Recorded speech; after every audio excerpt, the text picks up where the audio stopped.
His Excellency John Dramani Mahama akate sword for the construction of a new market. Mamponteng market bay a 24-hour economy market. Kono eja kakra okoduma na afo be pone so baby na ankanfo bi wo ho ho eno mo bedwi a construct a new market. Enti no meti ye no me say how na market we no sika san na aka e wo some de wuram e ma ne wie ana mutimi ye bi omo say bibia kambo mu around 600 million Ghana cedis. 600 million Ghana cedis. Okay, the new market and also saying and also around 400 million Ghana cedis. Enti Aden na yam fa 400 no try say the yewe na ya nwem pa na kakaka na kakaka ya de awie. Government say there be o adwen foforo na ono no de ne de president special initiative. President na na ade enti we ne de a local government adwuma. The local government no ehwe so mo beye. How? Mame Mao Akwaba Emfa Umbra Ghana Insem TV GH so wo frame me Adwoa searching. Ebusuafo ensem ya yetie yi. Me pese me kase adenti kra na oman Ghana won ton na won fo bia na share ma no. Na ko mo aton amabrofu yi na jese. Omo abeskata ye yi na afri so. Se omo ton Ghana omo ton mu ndipe yi na na jese omo atua ye yi na aka na jese. Abrofo na befa Ghana aye ni yie. Na ye ginachi ye hu oman Anyankopon de hye ye nsa se oman no indeed. Oboni yie na ye oman papa na emu nipa na endi su yie. Na chesa His Excellency John Dramani Mahama during the campaign time no or promise Ghana for say nyame ya nadom na Ghana for to abama na or the 24-hour economy beba. Na 24-hour economy no ye be adwuma na pa awia na yimbri. Obai oko 2 years. Inti His Excellency John Dramani Mahama in his mind or Ghana football so obrey 24-hour economy. Inti so betimi afofeel is our promises in the dia na say our promise in the dia. Na say osisi market our de ba be fulfill is our 24-hour economy policy na or promise Ghana for. Na wo ye NDC ni, wo ye NPP ni, wo ye Ghana ni, wo to aba. But on support NPP, on support NDC. Assemia His Excellency John Dramani Mahama Odi Ed. Who see markets around if I say the country, every region be our market. No more 24-hour economy. To His Excellency John Dramani Mahama, with all due respect. It is an ajo da oketeso. Na sa wo dream sa project ya odi esi wani so se wo ye ya papa eya wo de wa bra abandada no yanka se NPP be bo bra papa odi yemfa ne so mo bedi se bi nsem hu ne ya sake o mti ne de mu aba enti sa oman ni ne da wakoma so se ampa wa be ya president na Ghana fo ehu yi enti wa kwa asanso abade a me be ya oman ni ye yanka His Excellency John Dramani Mahama aban ni sisi hospitals bebre Uba no when you swadi hu ba ko ne say obe solve unemployment e wo Ghana ha o de emfa say NPP for mu di nsem mu de NPP for amfa obi NPP for betena so 8 years no they didn't do anything like omo afọ mo nsan ka hwe omo be di Ghana scan omo ko yemfa ne say ati asinti na esake omo hospitals that wo ho adenti na His Excellency mu bie na wo fa emofri omo gu fie na unemployment na wo kan na so ntwa wo sisi market na ebusuafo sa market na o sisi nso no sa mampondi ya yetie ni sisi yi mampondi market kese a enti se esi ho ma enya market ketua o market kese a enti se esi ho His Excellency any complete here na mo fa ya osida adan ya ono so ono so ni project no start na okwa ya kasa aba ni 24-hour economy no be ye enti o si market e wa bro market that the si kwa Sika 400 million Ghana cedis spend omo hia de a complete market no. NDC fosida o. Almost say sorry, market no. So we complete 600 million. Market na omo si wo no complete 600 million. Na mo foforo no omo kwakosi no 400 million Ghana cedis. Market here si 400 million Ghana cedis. And market here almost si for 24-hour economy project mu a wode ahye bonsa no mu beye Inti Ghana fo mpanifo. Inti ade a mo ye ye inti ye mamo. Inti ade a Ghana fo mpanifo mo ye inti ye mamo. Nurses for real school ti fie na hospitals go ho. E wa bra ya fo ko hospital kra. Obi say bi wo be ko hospital na line na wo ho. Nkaka hospitals akesi mu no. Line na wo ho nye line keto a. Because workers na wo ho ni sa to attend to a patients no more on, so they have to wait. Ube queue mu so bu okro timi fees hospital e de na yare kwa another hospital because queue no long. Meanwhile, hospitals so nurses for years school egufie. Hospitals esisi ho no ma enye complete esa ban the complete. Kwabna minta akando. Ufi Western of nti bibi enye oke meboa. Western of mpamocho mindi mo atem respect mo pa Western of and I'm papa fi.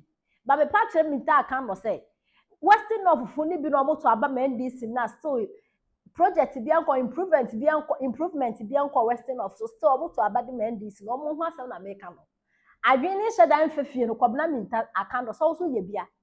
Owo opposition insem aw ne Malik Basintali na ne na ayese ke no kotena TV so ekeka nkwasi asem say nurses fu na omo area school there so omo ko friends SHS fu na omo area school there so omo ko nursing school ebi mo results good by science na nado empem of frani year nti no say school there for 1000 na say o cut na for 500 nti say we area school now results kra na nado na ba wo mi nti no what's mo nti na fie enso bo ba no school for 1000 mo be for 1500 mo be san so ate so mo ha mo bibi jijimo ndisi for Aden African Africa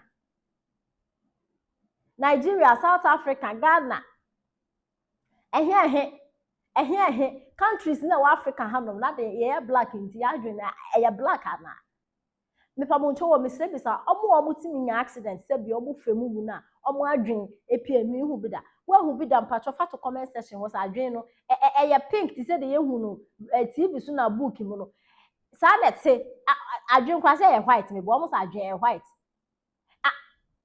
obi wana adwen na white ana say ye na black asem nkra so ni he says John Dramani Mahama into second term na wo ka say wo ba no wo be Ghana ye nti eni na wo ye Ghana ni Musa Dankos mo ahwe aso wa kwa Ashanti region akwa bi so mo say 56% na he says John Dramani Mahama nya wo ho no wo bi so mo say abado mo tuma John Dramani Mahama no obo no ho mode sorry nye 56% also koye enquiries no 56% of Ashanti region say His Excellency John Dramani Mahama ebo no ho mode na nkofo be ro mo adwen ya adwuma mu go Ashanti region ho mo say NDC abawe ebo no ho mode no ana mo ni Ghana ha ana Musa Dankwa tactics na opese obe play ye enkoye baku say na wa imagine say president awaba when is wade hu ni so obesisi market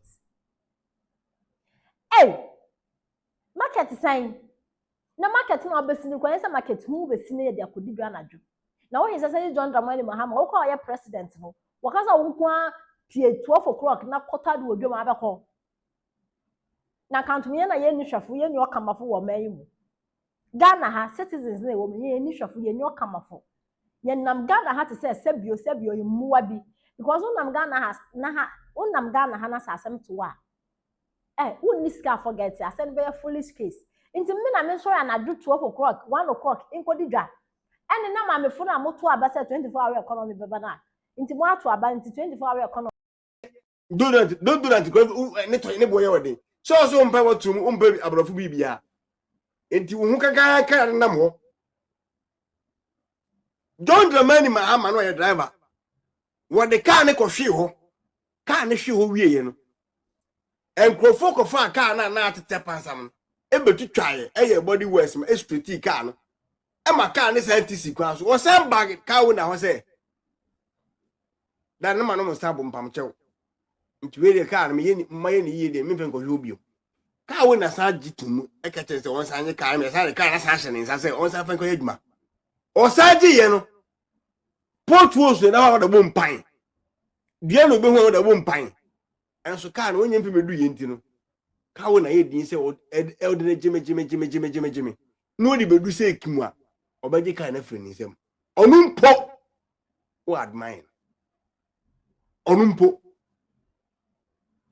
o John Dramani Mahama nimpo wakwasa aba na nye ono ye vice president ya ni implement events eno ma implement ye no etimi abu o ma ye nei ono John Dramani Mahama na ye chief driver no wo ko de ka ko hwe ho san ba ya ye body ways every kwa na estadi ono ni implement events ni implement no ebi no de eye adwuma ne ugina ho no mu a wo kan kwase asem enne unsa hye obotum kam mo asem se obedi ade mfie nkotwe no wa fa bibia mebo o man no ade nti na se de o man hye ne nsa kwase ampa ni ti se wo de o de ka akɔhwe kwa sa de ka do ma hye ne nsa de o tete o man ko fa dum so bre yen kwa no ye san de o man ne hye ne nsa enye de o no emfa ka nkɔhwe ho na fe no di mate na fe no o hye ka aka wie na opɛ ka aka onu asua driving na wie na opɛ ka aka no onu no si ye ma ne ka anka na de ono so ye driver chief driver o de ko hwe ho a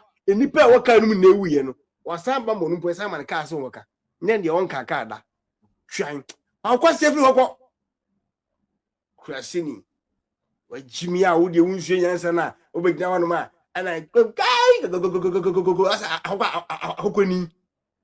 akokoni chimifo kwa se bia wo ma bi ofo so ma presenter wo do ofiri yeah, that's how Ghana you fall to the sense say Gambia no better say Aden ya miss me presenter Aden ya miss me a morning show host Black Rasta o Jimmy fisu ko me ni emfa plan fisu ko me fa o Jimmy ko fisu ko me fa o Jimmy fi ni person enko next topic abusia mo me enko next topic na fi me chia mo aba na edomu na nya me nhye mu na mba ba chia mo pam chew yeni kan fa de yaba na fe o Jimmy fi ni pendiko afe yenko tie eye kwase yi a o se e friend Ziga o mi ko tie message ya that's not making you came for 8 good years. Somebody started getting 20 8 good years. What were you doing? 8 good years. You were not able to open one word for injection. Then you have the audacity. That's when we are about that. What were you doing? 8 good years. You were not able to open one word for injection. Then you have the audacity and the moral right to go there. Say, yeah, they acquire politics. I think that before you go there, you offer an apology to people of Ashanti region. The region is simple. Sa hospital, and see strength region like a western region. And see Greater Accra. And see Bogatanga. And then see Central region. And see Ashanti region.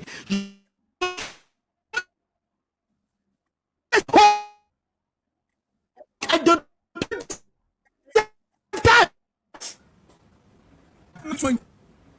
You understand? 92.9. They don't deserve that. 8 years. And see Greater Accra. And see Bogatanga. And then see Central region. And see Ashanti region. Your strongest hold, and they don't deserve that. You understand? 92.9. They don't deserve that. 8 years. Because you, Obiabe defend this argument, apart from the parliamentarians, which they are politicians, but Obiabe we are independent analyst.